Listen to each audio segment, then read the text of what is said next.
我哋養咗隻新倉鼠啊，佢彈跳力超勁，仲走咗落地食朱古力。我哋今集就嚟睇下呢個新成員搞邊科啦。Hello， 大家好，我係巨神貓仔。我係巨神貓仔媽咪。Coffee 去咗彩虹橋已經2個月啦，我哋終於有勇氣再養新嘅倉鼠，因為仲掛住 Coffee， 所以我哋好想再養翻隻熊仔鼠啊。最後就俾呢隻吸引咗我哋啦。呢隻咁似 Coffee 嘅？係啊，一見到佢我哋就即刻諗起 Coffee 啦。加上鋪頭職員話呢隻鼠鼠都嚟咗呢間鋪一段時間，再冇人買嘅話就要放佢去領養區，所以我哋就決定帶佢翻屋企啦。呢隻倉鼠嘅顏色雖然同 Coffee 好似，但係佢瘦啲，塊面又尖啲，啲毛又靚身啲喎。佢係珠光毛倉鼠，亦即係金絲熊。佢係女仔嚟，啲毛3節色，立立令，好光滑噶。不過唔知係咪喺鋪頭唔夠其他鼠爭嘢食，身形就瘦啲，面又尖啲，可能因為咁，所以喺鋪頭一段時間都未賣得出啊。唔緊要，咁我哋就用健康嘅方法嘈肥佢啦。返到屋企第一時間就梗係幫佢 set 翻個籠先啦。我哋每隻倉鼠 set 嘅籠都會有啲唔同，有時係因為唔同品種有唔同需要，有時就因為想試下用唔同嘅配件或者方法去 set up 個籠，睇下有咩唔同嘅效果。而呢次呢隻新鼠鼠嘅籠呢，我哋就用咗一間好大嘅屋，因為 Coffee 同 Toby 瞓細屋，成日都拆開晒4面牆㗎，所以今次就試下用大屋啦。另外今次我哋加咗一嚿天然嘅樹幹俾佢咬，同埋捐下窿爬下，希望佢會中意啦。呢隻鼠鼠頭先喺個鋪頭個樣都好驚青喎，會唔會連性格都好似 Coffee 咁驚青㗎？咁你就錯啦，佢大膽到不得了啊！一返到屋企就已經上到手啦。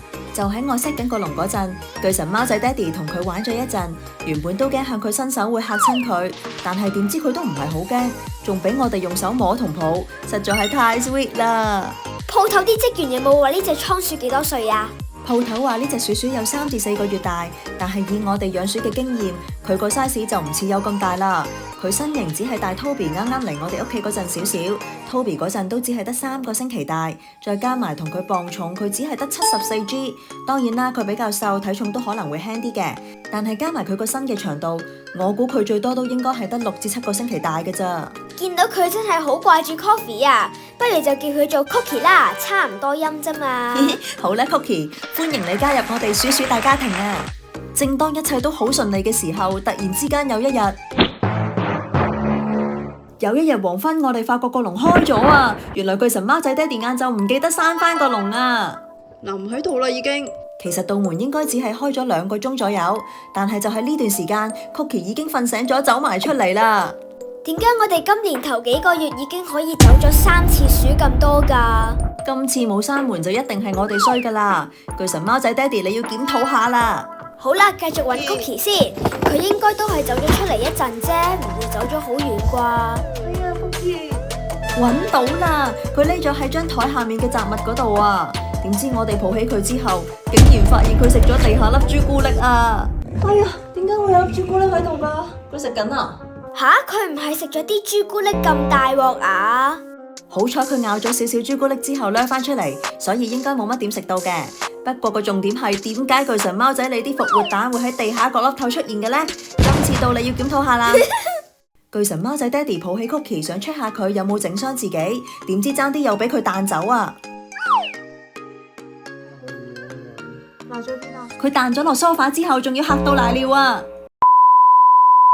！Cookie 應該係我哋養過咁多隻倉鼠彈跳力最勁又最大膽嘅一隻倉鼠。其實佢嚟咗我哋屋企幾日，已經試過2次喺我哋手上面跳落台面。睇嚟雖然 Cookie 好容易上手，但要抱實佢喺手都唔係咁容易啊！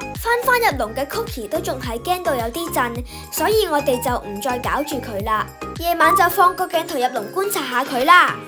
我哋一熄燈冇幾耐，佢就喺佢間大屋度走出嚟啦，仲要成晚不停跑輪，咁即係應該冇乜點受傷啦。不過就變咗有啲怕人，因為佢始終都未認得我哋，但係我哋又一片混亂咁樣捉翻佢入籠喎，佢可能以為我哋係啲唔知咩野獸，想捉佢嚟食啊！望住 Cookie， 我哋又好掛住 Coffee 啦。但係每隻倉鼠都係獨一無二嘅，就等我哋發掘下呢隻大膽又跳得遠嘅 Cookie， 到底之後會有咩得意嘢發生啦？Cookie 就好大膽啦，但係東德相反就超細膽。如果想睇翻我哋領養東德翻嚟嗰陣係點，就咁呢度睇下啦。希望大家都可以 subscribe 同俾個 like 支持下 Cookie 啦。我哋下次再見，拜拜。